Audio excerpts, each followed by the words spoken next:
Hola, buenos días, ¿qué tal? ¿Cómo les va? Les damos la bienvenida al canal de popularización de la ciencia de la Facultad de Ciencias Exactas y Naturales de la UBA.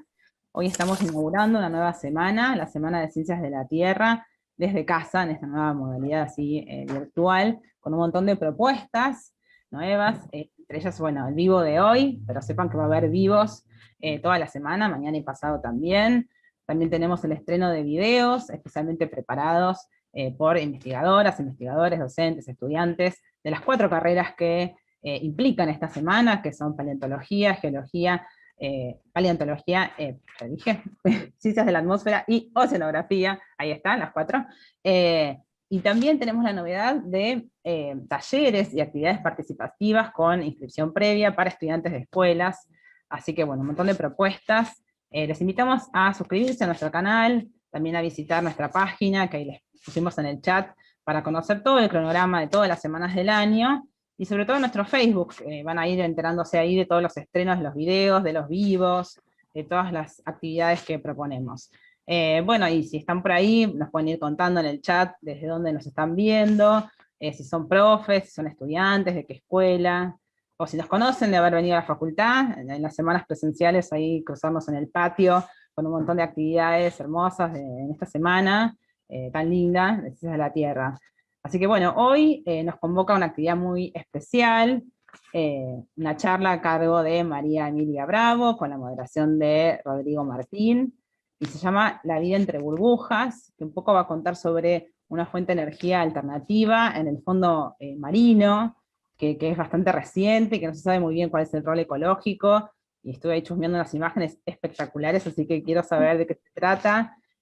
Así que bueno, ahora yo les dejo, le invito al público a hacer preguntas por el chat, que vamos a ir respondiéndolas, y bueno, luego aparezco de nuevo al final con todas las novedades de esta semana. Así que bueno, gracias y adelante. Bueno, eh, bueno vamos a hacer las veces de presentador, así que vamos a tener la charla de la doctora María Emilia Bravo, licenciada y doctora de la Universidad Nacional del Sur. Ahora seguís trabajando con este tema en el cual vos relacionás el efecto del gas que emana del fondo, de los fondos marinos con los invertebrados marinos, ¿no? Y estás haciendo en este momento un postdoctorado en la UBA, acá de este lado de la provincia, UBA CONICET, relacionado justamente a este mismo tema, ¿no? Entonces nos vas a contar un poquito justamente qué tiene que ver esto de las burbujas, el gas y la biodiversidad marina, ¿no? Así es. Bueno, Bueno, entonces, muchas gracias, Rodrigo, por la presentación. Buen día para todos y bienvenidos a bordo, porque nos vamos al mar ya tempranito, arrancamos el día entre burbujas, así que un poco sodiados también. Bueno, vamos a ver de qué se trata esto de vivir entre burbujas. La idea de la charla va a ir por varios objetivos, porque nos vamos a meter con conceptos como mar profundo, y gas metano, quimiosíntesis, conservación, etc. Entonces, como objetivos principales vamos a explorar las distintas formas de vida asociadas al fondo marino, vamos a tratar de conocer algunos ambientes y animales típicos del fondo del mar profundo, vamos a analizar las burbujas de gas metano como ambiente, y vamos a evaluar el valor de conservación de los ambientes gasíferos y los riesgos ambientales asociados a estos ambientes con burbujas de gas. Para arrancar a entender un poco de las formas de vida marina, vamos a hacer una distinción muy grosera, pero importante, que es distinguir el plancton del bentos. Por ahí todos conocen a plancton, y son justamente los organismos que, si bien en Bob Esponja está asociado al fondo, la mayoría del plancton es un grupo de organismos que está principalmente asociado a la columna de agua y que depende de las corrientes para su locomoción. En cambio, el bentos, de ahora en más pueden decir en vez de referirse a Bob Esponja y Patricio, pueden decir bentos y quedar como todos unos intelectuales. Son los organismos que viven estrictamente asociados al fondo marino, ¿sí? Entonces, nos vamos a concentrar en este tipo de organismos para esta charla, el bentos. Y también vamos a hacer una distinción de las zonas del fondo marino para interpretar un poco mejor qué implica vivir en cada uno de esos lugares. Y esto por ahí asusta el mapa, pero es bastante más fácil de lo que parece. Tenemos unos términos que deberíamos manejar, como son plataforma continental, que es la zona del mar que está comprendida entre la costa o el metro cero de profundidad hasta los 200 metros de profundidad. Toda esta zona tiene la característica de que puede, o sea, es la zona en la que penetra la luz solar, y por lo tanto se conoce como zona fótica, y de los 200 metros de profundidad hasta los 4.000 o 6.000 metros de profundidad tenemos una pendiente que se llama talud continental. Y si seguimos metiéndonos más profundo en el mar, alcanzamos la planicie abisal, y toda esta zona de los 200 metros a los 6.000 metros o más es conocida como zona afótica porque no tiene luz solar, no le llega la luz solar. Y es también la zona más grande, es el hábitat bentónico, o sea, es el hábitat más, con más superficie en el mundo y el menos conocido. Y es en donde nos vamos a meter ahora, principalmente en esta zona, talud continental. Así que vamos a ver primero, para entender cómo es la vida en el mar, vamos a analizar una de las variables que determina la vida en el mar, que es la alimentación. La principal fuente de alimentación en el mar es la fotosíntesis, o sea, deriva su energía del sol. Y esto es mediado por el fitoplancton, que absorbe la energía solar en los primeros 200 metros de profundidad del agua y produce biomasa que es asimilada por el resto de los organismos marinos, directa o indirectamente. Entonces, ¿qué pasa donde no hay luz solar? En donde el mar es oscuro. ¿No hay vida? Bueno, durante mucho tiempo se creyó que toda esta zona del fondo marino, de los 200 metros a los 12.000 metros o más, era un desierto para la vida. Pero con los avances tecnológicos se encontraron algunos organismos bastante raros u horrorosos, entonces durante mucho tiempo también se creyó que el mar profundo era un lugar habitado por monstruos, y bueno, no sé si fue por el miedo o qué, pero tardamos un montón en llegar al mar profundo, y recién ahora estamos teniendo la tecnología necesaria para acceder. Y algunos de los hallazgos que encontramos es, bueno, de qué dependen, cómo pueden vivir estos organismos en el fondo del mar. Bueno, gracias a la nieve marina, que es todo el detrito, todos los pellets fecales y todo el material que cae de la capa fótica, o sea, de superficie, hasta el fondo, se conoce como nieve marina. Y eso es el alimento principal para muchos de los organismos que viven en el fondo marino profundo. Otra fuente de alimentación que se descubrió recientemente es el cadáver de organismos grandes como las ballenas. También pueden ser ecosistemas muy únicos en el medio del fondo marino profundo. Pero principalmente la vida en el fondo marino profundo que conocemos está sustentada por esta nieve marina, o sea, con fuentes de energía derivadas de la fotosíntesis. Te consulto, tengo una pregunta de la nieve marina, porque por ahí Sí. quedó en el medio. Cuando vos te refieres a nieve marina, entonces te estás refiriendo a restos de antiguos organismos vivos que fueron cayendo, o... No antiguos. Son, antiguos me refiero a que era vivo hasta que se empezó a caer, o también... Cuando se muere, Claro, empieza a caer y eso llega al fondo y o queda en el sedimento o es captado por los organismos que están en el sedimento del fondo. Claro, perfecto. Entonces, entre los excrementos y lo que va y lo que va cayendo de lo que estaba vivo en la columna, todo eso termina siendo la gran biomasa que utilizan para alimentarse. Exacto. Ah, perfecto. Y así se sustentan todos estos animales que no son tan monstruosos como se pensaba. Tenemos muchos arrecifes de corales, muchas esponjas y muchos animales por descubrir. Cada día se reportan nuevas especies para la ciencia y hay una biodiversidad enorme en el mar profundo. Y también tienen la peculiaridad de que son organismos que, por depender de esta fuente de energía que es tan pobre, tienen un metabolismo muy lento, entonces crecen muy lento, como los arrecifes de corales. Pueden haber arrecifes de corales que tienen 400 años de edad. Entonces imagínate que si eso se rompe, hasta que se recupera ese arrecife, puede tardar miles de años recuperar las características originales. Entonces es un ambiente muy valioso, por lo que sabemos hasta ahora, que es solo una pequeña fracción.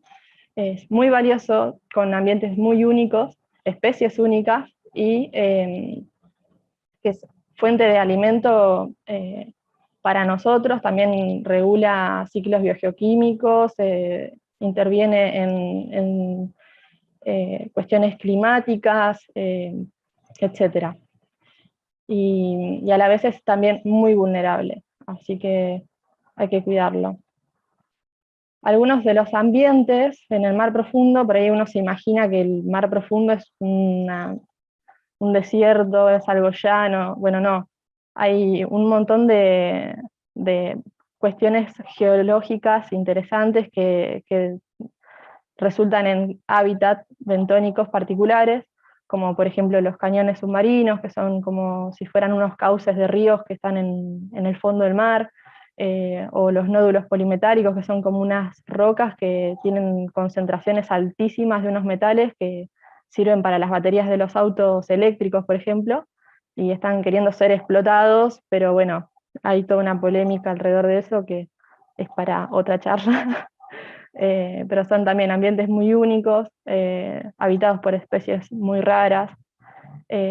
También donde hay fondos duros, se suelen asentar estas esponjas o corales que sirven de hábitat también para otras especies.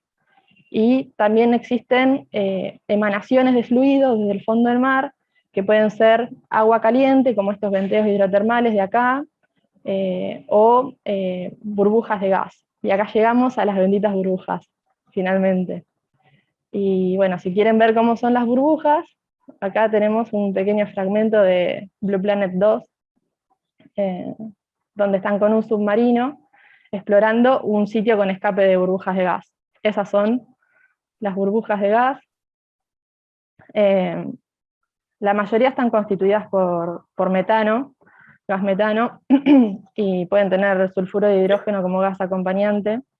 El gas metano es el que estamos utilizando acá en la cocina, ¿no? Es el gas que sí, el gas metano, sí. El gas de consumo habitual. Y te hago una consulta, ya que el de consumo estamos viendo creo estas burbujas que son una locura. Perdón, ¿qué me decías? ¿Es el? Creo que es otro gas el de consumo. Ah, puede ser. Está bien, perfecto.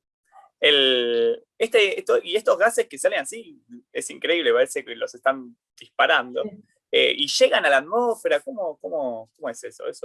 ¿O sí, se quedan ahí en el fondo? Pueden ser una fuente muy importante de gases de efecto invernadero, todos estos escapes de gas, y se empezaron a incluir en los reportes para el cambio climático desde hace unos años. Entonces se está tratando de mapear todos los sectores del fondo marino que tienen escapes de gas para saber cuántas de estas emisiones ocurren anualmente, sumadas a las emisiones por fuentes antrópicas, digamos. Sí. Y lo que es interesante es que el mismo calentamiento del agua produce la expansión del gas en el fondo marino, entonces eso favorece que haya más escapes. En cambio, el enfriamiento promueve que quede secuestrado. Entonces son como parte de la regulación climática global. Claro, Así que sí. hay Pero que tenerlos también en cuenta. es interesante que los organismos que viven asociados a estas burbujas cumplen un rol fundamental secuestrando el metano, que ahora les voy a contar. Vamos a hablar de cómo es la vida entre burbujas justamente, y no se asusten por este término que es quimiosíntesis, parece como re raro, pero es, en vez de fotosíntesis, estos organismos lo que tienen es la particularidad de usar el metano como fuente de energía. Entonces son productores primarios que están en el fondo marino profundo, que de otra forma recibe una fuente de energía explotada ya en superficie.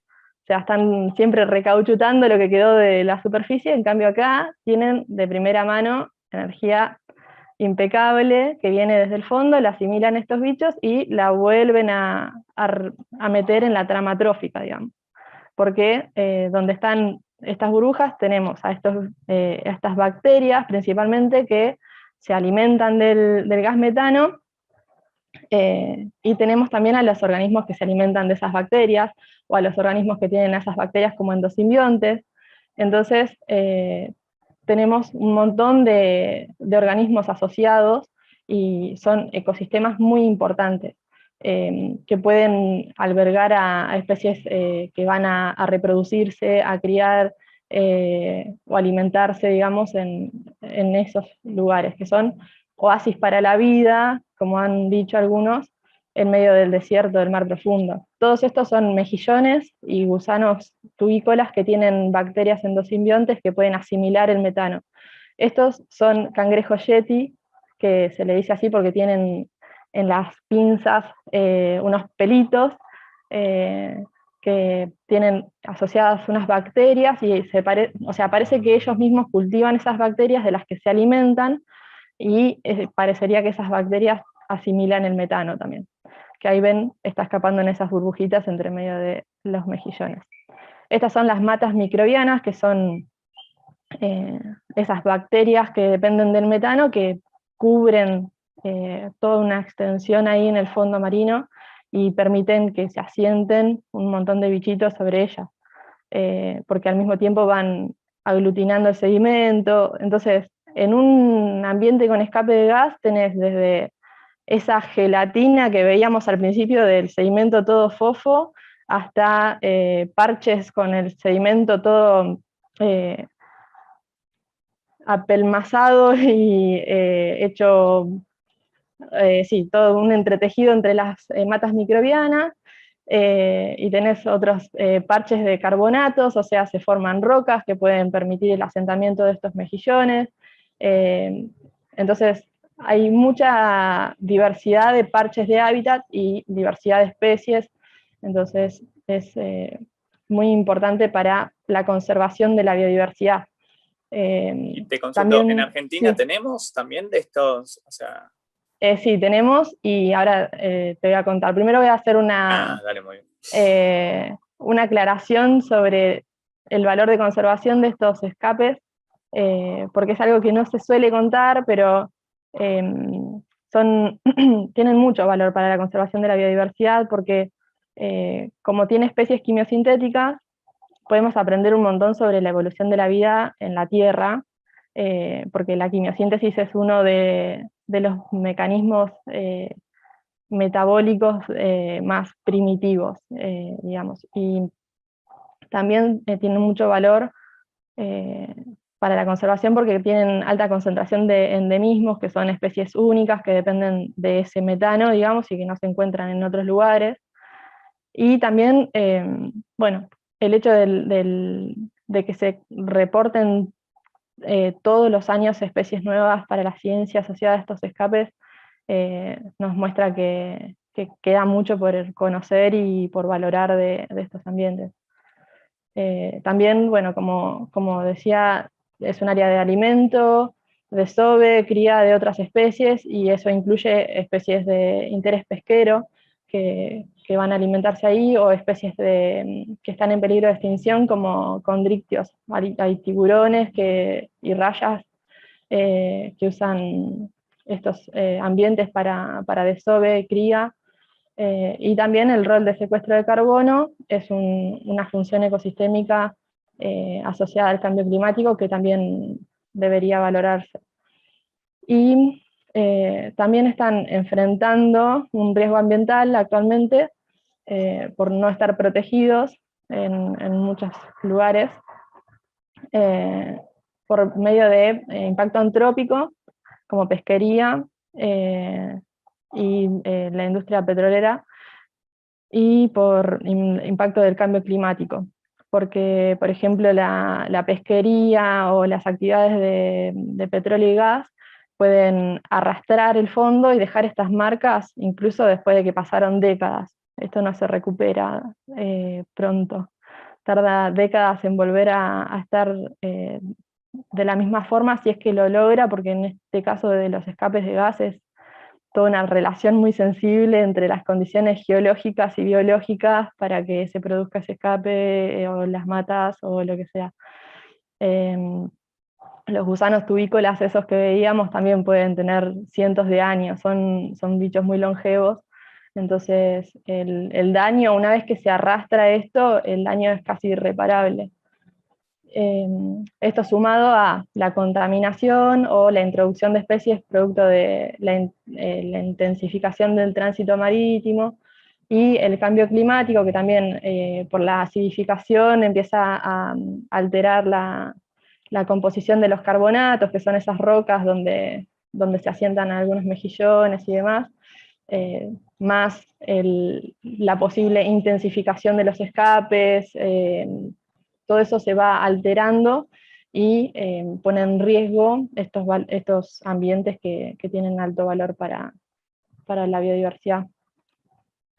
Y ahora, bueno, en respuesta a lo que me preguntabas, sí, empezamos a estudiar a la vida entre burbujas en Argentina hace poco. Yo tuve la suerte de hacer la tesis doctoral en este tema en Costa, y ahora me pasé al mar profundo, así que estoy en el bando del mar profundo, pero encuentro curiosamente muchas similitudes entre Costa y mar profundo, así que es interesante. Perdón. Pero bueno, les voy a contar un poquito cómo estudiamos las burbujas de gas en Argentina. Acá tenemos, esta es la Buen Día Señor, que es la lanchita que usábamos en el IADO. Y acá está, este es el registro sísmico. Usamos registros sísmicos de la columna de sedimento, esta es la superficie del fondo, eso que se ve en línea más oscura, digamos, y por debajo se ven todos los estratos de cómo se fue depositando el fondo marino, y de repente cuando aparecen burbujas se ve todo negro. Genera ahí una interferencia en la señal acústica que te permite detectar el depósito de gas. Entonces, usamos esa sísmica de alta resolución, con distintos tipos de evidencia, las vamos detectando, sabemos si está el gas en la superficie del fondo, si está más abajo, si está escapando. Entonces, una vez que sabemos eso, vamos y sacamos la muestra. Pero bueno, en principio sabemos que el gas existe en ambientes costeros como Bahía Blanca, el Río de la Plata, el Golfo San Matías, el Canal de Beagle, y en el mar profundo también encontramos en el talud en varios sectores. Ah, bueno, le he sacado la animación. Y acá esto es como sacamos la muestra. Usamos esta caja de metal que se llama Bosch-Corer, que tiene una especie de pala que se activa y corta el fondo como una guillotina con un sistema de poleas. Te corta el fondo y te trae el fondo intacto como estaba en el fondo marino, que es así se ve la superficie intacta, así estaba el fondo, y de ahí sacamos la muestra, la tamizamos usando una malla de 300 micras, que es casi como colar el barro, para quedarnos solamente con los bichitos y con algunas arenas que quedan por encima de ese tamaño de poro. Y después hay que hacer un trabajo muy fino de separar de entre toda esa arenita los organismos que tienen menos de medio milímetro hasta estrellas de mar gigantes, o sea, tenemos un rango de tamaños bastante importante, pero ahí analizamos la vida entre las burbujas de Argentina. Acá estamos trabajando en el Austral, y esto es en exclusiva para ustedes, la primera vez que muestro mis bichitos. Estos son los que encontramos asociados a escapes de gas en el mar profundo argentino. Así que para que vean, acá hay algunos poliquetos, almejitas, cumáceos, caprélidos, pero la mayoría son poliquetos, que son estos gusanos marinos. Y bueno, como conclusión, la vida entre burbujas, podemos decir que es algo común. Las burbujas son comunes en el mar, y puede haber cada vez más producto del cambio climático. Tienen un valor muy importante para conservar la biodiversidad, para regular ciclos biogeoquímicos y para el cambio climático. Son ambientes muy importantes tanto para especies que dependen directamente de las burbujas para vivir, como para especies que van a alimentarse, reproducirse o criar a sus hijos, incluyendo especies de interés comercial como peces. Y también es importante mencionar que se encuentran en el riesgo por impactos antrópicos sumados al cambio climático. Los invito a todos, si tienen ganas de seguir sabiendo algunas cosas que hacemos con el grupo de trabajo, a que vayan a visitar la página o el Instagram que hicimos hace poquito. Estamos arrancando recién, así que tengan paciencia, pero cada tanto vamos subiendo algunas de nuestras aventuras en el mar argentino, que ya venimos sumando por suerte, y acá los dejo con un videíto de una tormenta en el mar de Escocia que estuvo divertida. Así que bueno, muchas gracias, y ahora pasamos a las preguntas. Bien. Sí, no me quiero imaginar una tormenta en el medio del mar. Sinceramente, con la capacidad que tengo de marearme es importante. Bueno, mientras que esperamos las preguntas, tengo unas pequeñas preguntas. Esto está asociado un poco, o sea, el proyecto que estás haciendo vos está en el marco de lo que es Pampa Azul, ¿no? Todo Sí. el proyecto Pampa Azul. ¿Querés contar un poquito qué es Pampa Azul? Un poquito, muy por arriba, para los que no tienen ni idea de qué estamos hablando. ¿Te acordás? Sí, No, bueno, no, sí, es un proyecto gigante que apunta a fomentar el desarrollo de recursos humanos abocados a las ciencias del mar. En particular, estamos trabajando en áreas que fortalecen la soberanía y el desarrollo sustentable del mar argentino. Sí, o sea, lo traigo a colación porque, claro, cuando vi toda esa biodiversidad, dije, claro, tiene sentido un proyecto que justamente busca mapear un poco, entre otras cosas, qué pasa en el fondo marino, ¿no? Sí. Es Sí, increíble, mezclamos que... métodos o sea, el método sísmico es algo que se suele usar por el resto de mi equipo, que son todos geólogos. Yo soy bióloga, pero mi equipo es de geólogos y geofísicos marinos. Entonces es una herramienta que se suele usar para hacer mapas de ambientes del fondo marino, o cartografiar el fondo marino, hacer clasificación acústica, como se dice, del fondo marino, distinguir estos cañones de los escapes de gas, o sea, etcétera. Hay un montón de cosas que hacemos, pero yo aplico una pequeñísima fracción de todo eso que hacen ellos a escapes de gas en particular, y estudio la fauna asociada a esos escapes de gas, pero hay un montón de hábitats bentónicos particulares que se pueden estudiar mechando la pata geofísica con la pata bentónica, digamos, o biológica. Así que es también, como parte del espíritu de Pampa Azul, es la interdisciplinariedad.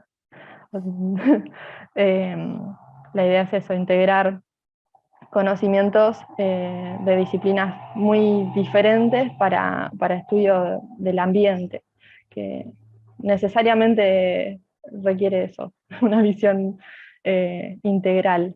Sí, mucho más amplia, oceanógrafos, Sí. biólogos. Y te pregunto otra cosa que me llamó mucho la atención.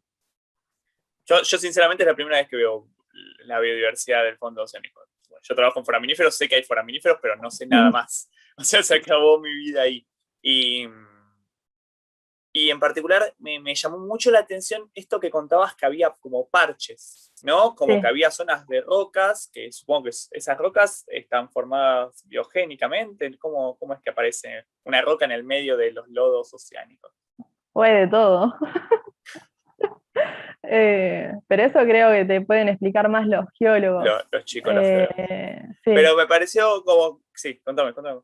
No, es que hay muchas formas por las que puede aparecer roca en el mar profundo. Pero sí, tenés roca biogénica y tenés roca producto de la evolución geológica del local.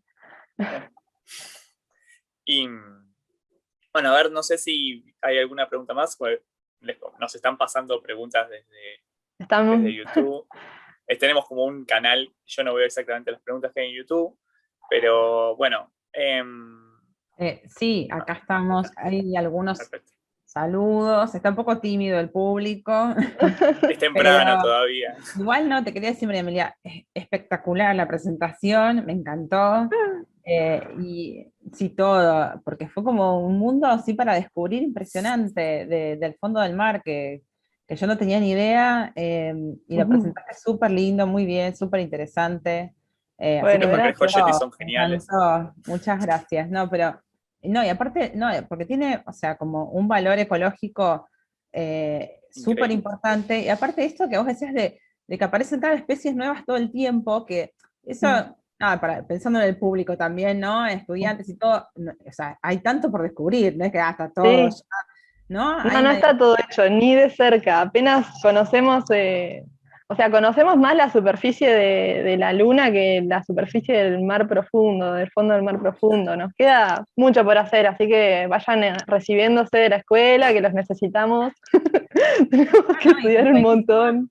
Yo te iba a preguntar eso, bueno, recién lo dijiste al final, del trabajo interdisciplinario, o sea, ¿con quién más trabajabas? O sea, como que la inserción en este tema puede ser desde diferentes carreras, desde geo, desde la biología, Con tal vez químicos, con con bueno, palio también. con gente tal vez de oceanografía, no sé, el tema de las Sí, corrientes, no sé, la acidificación del océano, las características del océano, no sé, también debe influir, no sí, sé. sí, y con otros biólogos también, porque trabajamos, o sea, con el acople bentopelágico, para que sería el plancton y el bentos, para saber si dependen de la nieve marina o si dependen del metano del fondo, tenés que contrastar. Entonces tenés que ver eso. Después con químicos para estudiar contaminación en relación a los escapes de gas, porque también como tienen una interacción con o sea, los procesos biogeoquímicos que ocurren en el sedimento con gas son diferentes a los que ocurren en un sedimento sin gas, entonces también ver cómo secuestran el contaminante y demás es muy interesante. Y sí, hay de todo por hacer. Eso, a medida que vamos avanzando también con la tecnología, vamos encontrando más aplicaciones y más vértices, digamos, de estos ambientes que quedan para conocer. Sí. Ahí tenés algunos saludos. Grande Emi, saludos desde Ushuaia, te dice Damián Fernández. Y también, bueno, Inés, Aramendía, Grosa Emi, tenés como ahí un público muy fan, muy bueno. Hay una pregunta, dice, ¿el gas? Bueno, perdón, la hago yo, Rodi. Yo estoy leyendo. Está bien, está ¿El bien. gas es solo metano? ¿No puede ser dióxido de carbono mezclado? A veces hay de dióxido de carbono, pero sí lo más difundido son estos escapes de gas metano. También porque el metano es mucho más jodido para el cambio climático que el dióxido de carbono, ¿no? Hay una cuestión de que es peor efecto invernadero, ¿no? O algo así. Sí, eso sí. Es re interesante. Sí. Bueno, la verdad que espectacular la charla. A mí me encantó. No sé si hay algún Bueno. mensajito más. Por ahora no, pero bueno, nada, eso por decir las preguntas de curiosa. El tema así tecnológico que vos mencionaste, bueno, vos mostrás ahí un submarino y eso, o sea, acá desde Argentina es novedoso este trabajo así, no, digamos, más o menos hace cuánto que se hace, o vos Y lo cómo hicimos en 2018 el primer muestreo, está así impresionante, que es súper nuevo. es re nuevo, sí. Y vos, digamos, ¿cómo es que terminaste eligiendo este tema de trabajo? O sea, ¿ya te interesaba el fondo del mar? Eh, sí, yo creo que ya vengo metida sin querer con el tema por National Geographic cuando era chiquitita. Me acuerdo que me había llamado mucho la atención los pogonóforos, que son unos gusanos que viven asociados a venteos hidrotermales. Y ya ahí empecé con la manija de la quimiosíntesis y no sé, era una nena de 10 años capaz. Y después, bueno, la vida me llevó a que terminara estudiando biología, cuando no sabía que iba a estudiar eso. Y cuando me recibí de bióloga, me ofrecieron una beca para trabajar con ventos asociados a gas. Dije, bueno, sí, y terminé encontrándome con un libro de Lisa Levin, que es una de las referentes internacionales en el tema, y me fasciné por el tema, por ella también empecé a seguir su trabajo y demás, y logré terminar trabajando con ella, con el postdoctorado, que es esto que estoy haciendo en mar profundo. Ella trabajaba con estos escapes en mar profundo, y después de muchos años y mucho esfuerzo, se dio todo que terminé trabajando con ella antes de que se jubile. Ella trabaja en Estados Unidos, ella es mi directora y mi codirector es de acá de Buenos Aires, es geólogo y ella es bióloga, entonces por eso está, mi, mi versión híbrida es esa. Y bueno, ahora también el año pasado me salió una beca Fulbright, así que pude ir a trabajar a su laboratorio. Estuve en California entre enero y marzo de este año, en medio de la pandemia, pero pude estar ahí trabajando con ella, así que nada, cada vez me meto más y cada vez me gusta más. No me canso. Hay todavía, cada vez que me llego a arrimar a una respuesta, me salen 20 millones de preguntas más. Así Hermoso que eso. sí. Es un poco el espíritu, ¿no? de la Sí, investigación, ¿no? Que con un sí, resultado se abren millones de sí. preguntas y nuevos experimentos por hacer, ¿no? Y aparte me encantó la fotito que vos mostraste de la novedad, ¿no? De los bichitos, la exclusiva, no sé Ah, cómo es. ¿viste? Esa es solo para ustedes, la primera vez que la muestro esa foto. Bueno, ahí está. Así que los espectadores ahí tienen la exclusiva. No, buenísimo y hermosos aparte, así como te da como mucha emoción.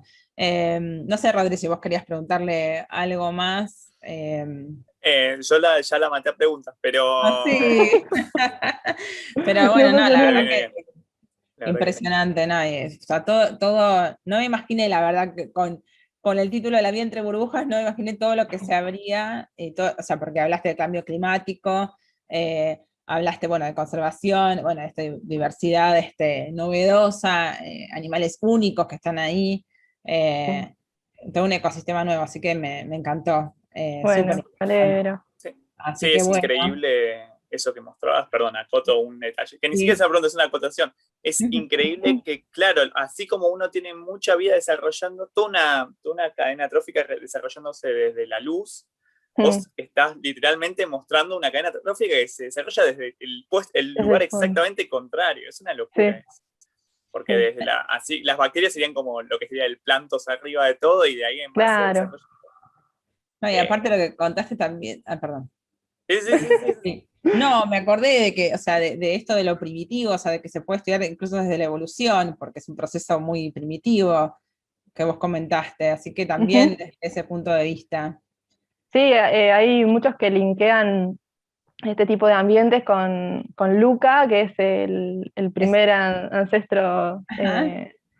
Así que sí, está todo por verse y con las técnicas genéticas, o sea, técnicas moleculares, se podría llegar a empezar a rimar para saber qué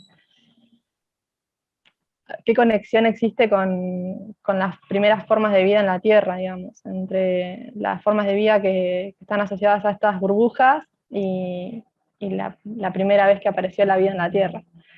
Ya vienen desde varias disciplinas apuntando a estos ambientes, o sea, los químicos, los microbiólogos, ya vienen diciendo varios que hay muchas similitudes. Así que sería interesante seguir indagando por ahí también. Sí, claro que sí, la verdad que sí. Bueno, me encantó, así que Bueno, a mí gracias. también hablar con ustedes fue re fácil. Muy lindo, hermoso. Bueno, les cuento, igual, este es nuestro primer vivo de esta semana que está inaugurando hoy. Hermosa Semana de Ciencias de la Tierra. Tenemos vivos mañana y pasado. Mañana a las 14 horas tenemos Entre la Escalera al Cielo y los Dioses del Agua, a cargo de Loreley Lago, Daniela Rizaro y Melina Martínez, e Inés Leiva también. Y después el jueves 3 de junio a las 15 está El aporte de la geología en la búsqueda de la verdad y la justicia, a cargo de Fabio Luna. Así que súper interesantes nuestros vivos. Por eso les recomendamos otra vez que se suscriban a nuestro canal de YouTube, y también visiten el Facebook, que ahí van apareciendo, se van anunciando todos los vivos, y sobre todo vayan siguiendo los estrenos de los videos, que hay muchas sorpresas desde distintas miradas, muy, muy bueno, obviamente de las 4 disciplinas que están dentro de esta semana. También visiten nuestra página, que está ahí, un link al recursero, el recursero que tiene enlaces a notas gráficas, a material audiovisual, propuestas pedagógicas, así que si hay profes mirando, chusmen el recursero, que está buenísimo, súper completo. Así que bueno, esta es nuestra inauguración de la semana, hermosa inauguración, así que les volvemos a agradecer a María Emilia y a Rodrigo por esta moderación y la invitación, digamos, que hiciste a Emilia, así la conocíamos también. Y bueno, y les esperamos en futuras emisiones y vivos, así que síganos en nuestro canal. Bueno, Bueno, muchas gracias. Bueno, hasta luego. Buenas hasta luego, chau, chau.